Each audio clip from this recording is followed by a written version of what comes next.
Et salut à tous les amis, c'est Red Eraser, j'espère que vous allez bien, en tout cas moi ça va super. Et aujourd'hui on va parler d'un jeu qui s'appelle Warrior of the Universe. Warrior of the Universe, qu'est-ce que c'est? C'est un jeu assez pas mal.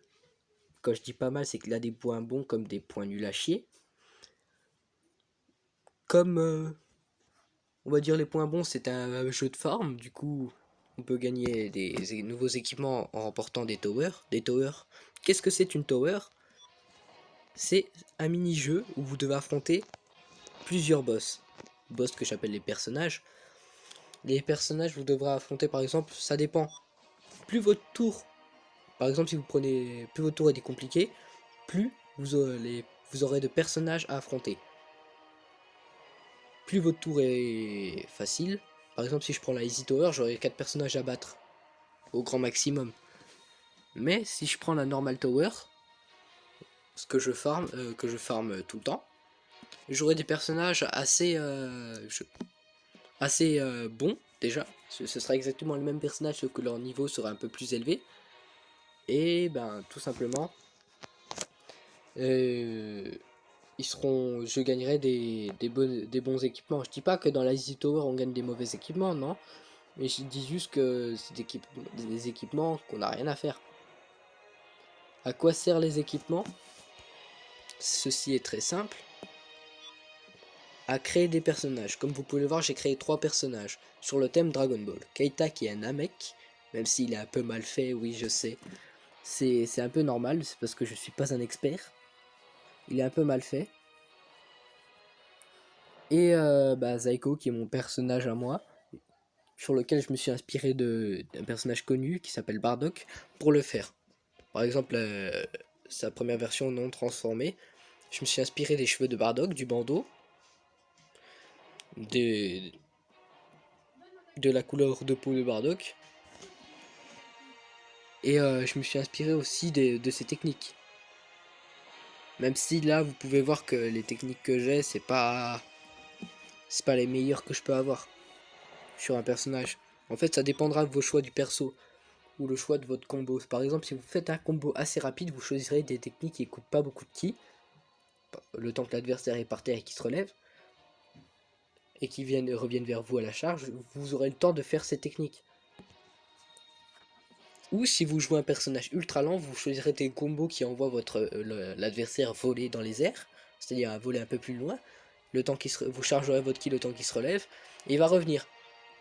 Du coup, si vous n'avez pas assez de ki encore, vous le refrapperez exactement pour refaire la même technique. Mais les CPU, les personnages non joueurs, l'IA, n'est pas aussi con qu'on peut le dire.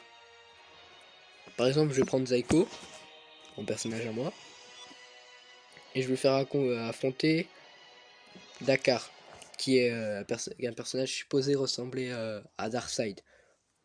Je sais pas s'il lui ressemble vraiment parce que moi je suis une personne qui regarde pas trop les comics. Et là, il y a plusieurs terrains. On peut choisir le terrain qu'on veut. Et aussi une variation. Par exemple, les montagnes, on peut les transformer en vallée de la mort, quoi. J'appelle ça vallée de la mort, même si c'est pas ça. Parce que ça me fait penser à ça. Et plus on appuie sur variation, on a deux types de terrains différents. On a que deux types de terrains différents pour les montagnes et pour l'après-vie. En gros, l'espèce de paradis. Il y a un désert et il y a un monde tout gris. Il y a aussi l'Antarctique, qui est un monde assez pas mal. Parce que quand on affronte un ennemi en Antarctique, comme vous pouvez le voir, aïe, comme vous pouvez le voir, si je vais sur les côtés, je vais emmener mon ennemi avec moi. Oui, je spam, mais c'est pour l'emmener avec moi. Il y a des pics. Et les pics, ça blesse l'ennemi. Ce qui est vraiment assez abusé, parce que regardez, je peux l'envoyer sur les pics et le réceptionner en le refrappant. C'est assez abusé, oui, parce que vous infligez des dégâts alors que votre adversaire ne peut rien faire.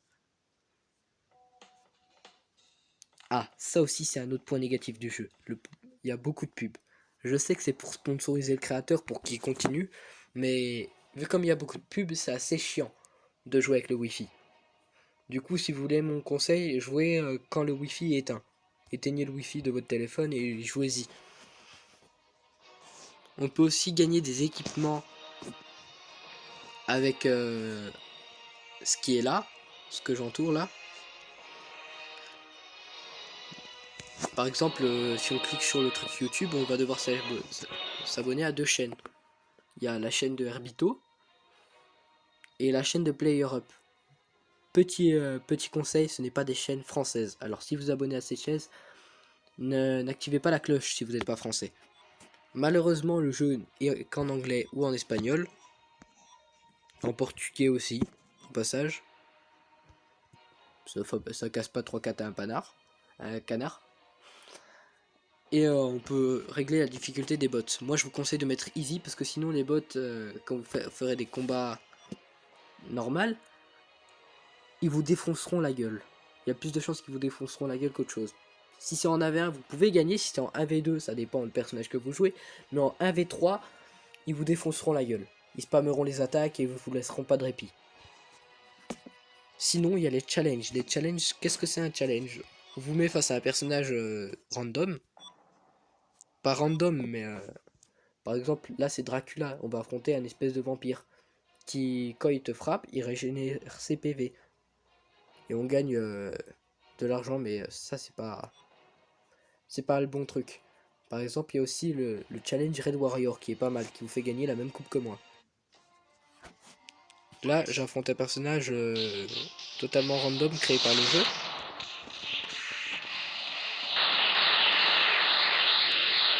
Le gros point négatif de ce personnage, c'est que... Regardez. Il attaque, mais il s'arrête après, pour charger son ki. Il spam en gros les attaques de ki. Tout le monde peut faire ça. Mais c'est assez chiant de jouer avec quelqu'un qui spam les attaques de ki. Comme vous pouvez voir, j'ai Herbito mais transformé. Oui, le personnage s'appelle comme le youtubeur. Je sais pas si c'est fait exprès ou pas, ou si c'est le youtubeur qui a repris le nom du personnage. Mais chaque personnage a plusieurs transformations, comme vous l'auriez aperçu.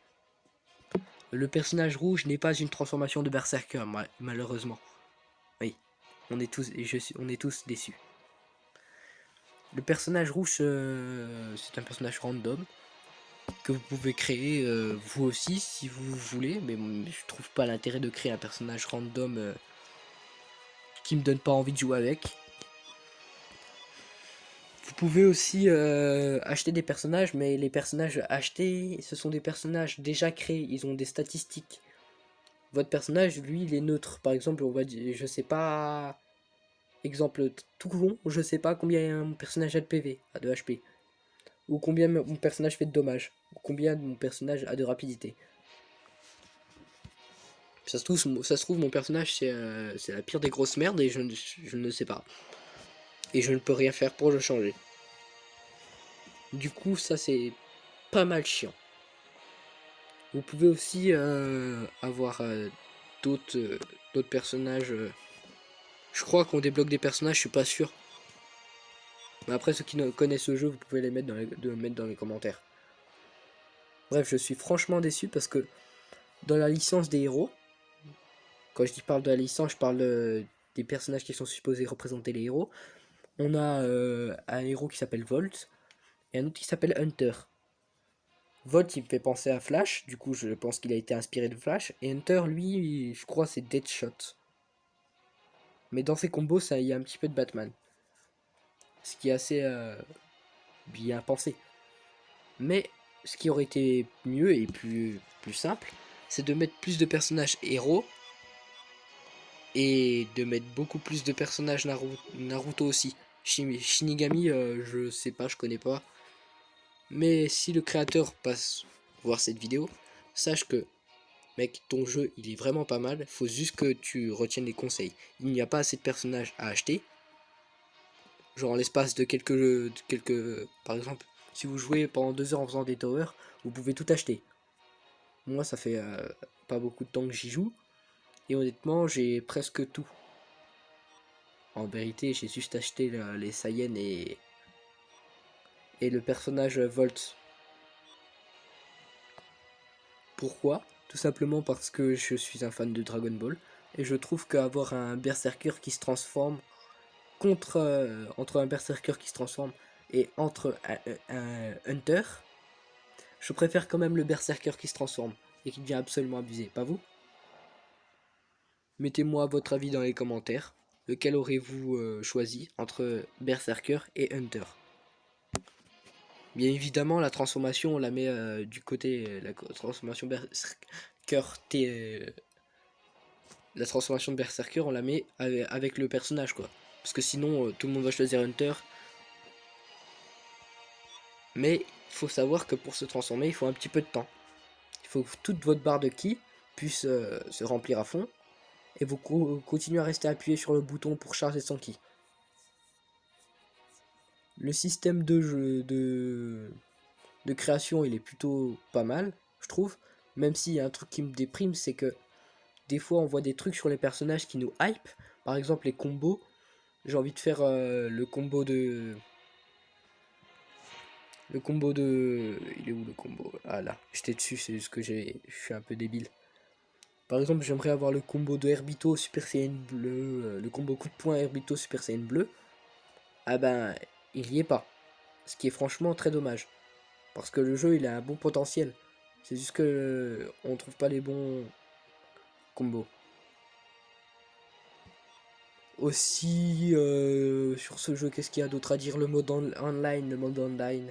Il y a plusieurs types de mode online. Genre, il y a le mode où c'est toi et lui contre un joueur. Ou il y a le mode où c'est toi et lui. Non, c'est toi contre lui. Excusez-moi, je recommence tout. C'est toi contre lui. Ensuite, il y a un autre mode où c'est toi et lui contre un espèce d'épouvantail, un boss. Bref, j'ai jamais réussi à le battre. Malgré niveau 42. Et si vous voyez, par exemple, si vous voyez comme moi, j'ai ça, j'ai cette image de profil et que vous l'avez pas, vous cliquez tout simplement sur votre image de profil et là vous en avez plein. Vous pouvez changer votre nom à tout moment. Et comme vous pouvez le voir, il y a beaucoup d'images de profil, même si je crois il y a plusieurs fois les mêmes, sauf que c'est juste la couleur de fond qui change. Ouais, c'est très bien ça. Je vois pas l'intérêt, mais bof, c'est pas mal. Au moins vous aurez du choix et vous prendrez pas tous la même. Aussi, le deuxième gros point négatif de ce jeu, c'est que malheureusement, on gagne pas assez d'argent. Par exemple, là, vous pouvez voir que j'ai 400, mais pour avoir 400, par exemple, j'ai fait je crois que j'ai fait plusieurs medium tower, parce que les hard tower, ils sont quand même assez compliqués. Il y a aussi un autre moyen d'avoir des objets, je crois, c'est les invasions. Mais le seul problème des invasions, c'est que vous pouvez avoir un item, parce que après la vague 10, puisque c'est toutes les vagues 10, vous pouvez avoir, une fois que vous terminez la vague, vous avez un objet. Mais cet objet, je pense, il n'est pas assez rare. En fait, les objets que vous obtenez, sont exactement les mêmes que vous avez en tower. En gros, vous pouvez avoir... c'est pas comme vous pouvez gagner 50 objets en tower et 50 autres en invasion. Non, c'est 50 en tower et ils sont pas... Et ça dépend. Vous pouvez les gagner en tower et en invasion. Les 50. Mais on a que 50, du coup, c'est 50 pour les deux. C'est pas 25-25, non, c'est si vous voulez tout faire en tower, vous pouvez tout faire en tower. Ou si vous préférez les invasions, vous pouvez tout faire en invasion. Mais le problème, c'est qu'il n'y a pas assez d'accessoires à gagner. Par exemple, moi, ce que j'aurais aimé pour avoir un accessoire pour mon personnage, ce serait l'accessoire de Bardock, le bandeau de Bardock. Vous allez me dire, mais là, il a un bandeau, et c'est pas celui de Bardock. En fait, j'ai pris ce bandeau-là,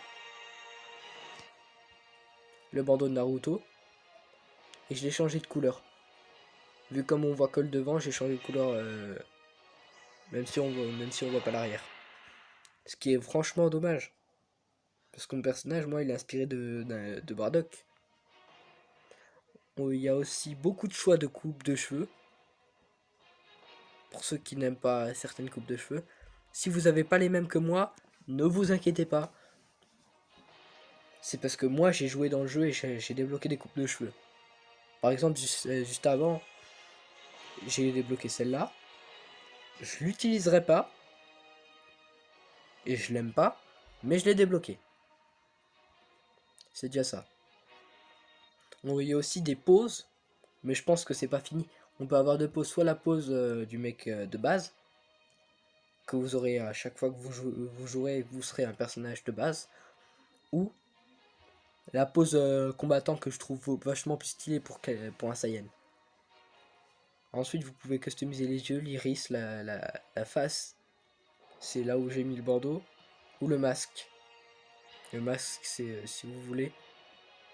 Tout ça. Vous avez peut-être pas aussi autant d'équipement que moi. Mais encore une fois, comme pour les cheveux, j'en ai débloqué grâce au coffre d'Halloween. D'ailleurs, ils devraient mettre des coffres de Noël, vu qu'Halloween c'est fini. Mais le créateur, ben, je pense qu'il n'a pas eu le temps. À moins que c'était de la pure flemme. Ou à moins qu'il ait laissé son jeu tomber. Mais ce serait vraiment dommage. Là, vous pouvez avoir d'autres accessoires. Par exemple, moi j'aime beaucoup l'auréole. Mais je peux pas la mettre sur mon personnage parce que quand il se transforme en Super Saiyan et que ses cheveux montent, ils sont jaunes. Et l'auréole aussi est jaune. Du coup, elle est pas en plus, comme vous pouvez le voir. Si je fais ça et que je fais ils sont les cheveux hair, ça c'est les cheveux, et que je mets ma coupe de Super Saiyan, eh ben vous pouvez voir que si je mets la coupe en jaune, on voit presque pas l'auréole, ce qui est franchement dommage. Mais le jeu rattrape ça au niveau du gameplay, c'est un bon jeu je trouve. Parce que c'est un jeu de farming où vous pouvez peut-être vous ennuyer, mais moi je trouve que c'est un excellent jeu de combat sur téléphone parce que j'en ai cherché. Et la plupart des jeux de combat que j'ai cherché, ils sont soit payants, ou soit ils rament. De ouf. Celui-là, il rame pas du tout. Ça dépend de la qualité de votre téléphone. Si vous avez un téléphone, par exemple, si vous avez l'iPhone 11, il va pas ramer du tout. Bien évidemment, si vous avez par exemple l'iPhone 5, personne n'a l'iPhone 5 de base. Si vous avez l'iPhone 5, manifestez-vous dans les commentaires. Technique pour gratter des commentaires. Chut, faut pas le dire. Mais si vous avez l'iPhone 5, c'est sûr qu'il va ramer. Un peu. Ou qu'il va faire chauffer votre téléphone. Même si ça m'étonnerait. On peut aussi gagner 300 par vidéo. Les vidéos elles durent 20 secondes. Mais comment vous dire ça? C'est plus rentable de regarder une vidéo pendant 20 secondes que de faire une tower. Les towers, même si vous préférez les towers parce que vous gagnez un équipement, pour avoir de l'argent pour acheter un truc que vous voulez, c'est plus rentable de regarder les vidéos. Même si vous regardez pas forcément, hein, vous faites autre chose pendant 20 secondes. Ça va pas vous tuer. MDR. Cette blague va être coupée au montage. Je le sens. Bref, ce jeu est un excellent jeu qui a besoin de potentiel, qui a un grand potentiel, je veux dire, mais que le créateur fait pas assez, je trouve, fait pas assez d'efforts. Je sais que c'est compliqué, mais il fait pas beaucoup d'efforts. Parce que si on compte tous les personnages qu'il y a, il y en a 1, 2, sans les transformations, 3, 4, 5, 6, 7, 8. Il y a 8 personnages et 9 personnages à créer. Là, vous pouvez compter, mettre sur pause et compter, il y en a bien 9. Du coup, en gros, vous avez 17 personnages à jouer, et ce qui est vraiment dommage. Parce que si vous voulez faire une transformation, ça prend un personnage. Par exemple, moi j'ai fait mon personnage qui s'appelle Zaiko, et je lui ai fait une transformation, ça compte comme 2 personnages. Ce qui est vraiment décevant. Et il y a aussi un autre truc décevant, c'est par exemple, là. Quand Herbito se transforme en Super Saiyan, ça a une couleur de Super Saiyan. Mais ce qui est chiant, c'est que je peux pas avoir la même couleur pour mon Saiyan à moi. c'est aussi dommage. Mais si le créateur tu passes par ici, si te passe l'envie de regarder ce qui va pas dans ton jeu, ben les couleurs. Les couleurs et aussi beaucoup plus de. Il nous faut beaucoup plus de personnages à jouer. Ou à débloquer.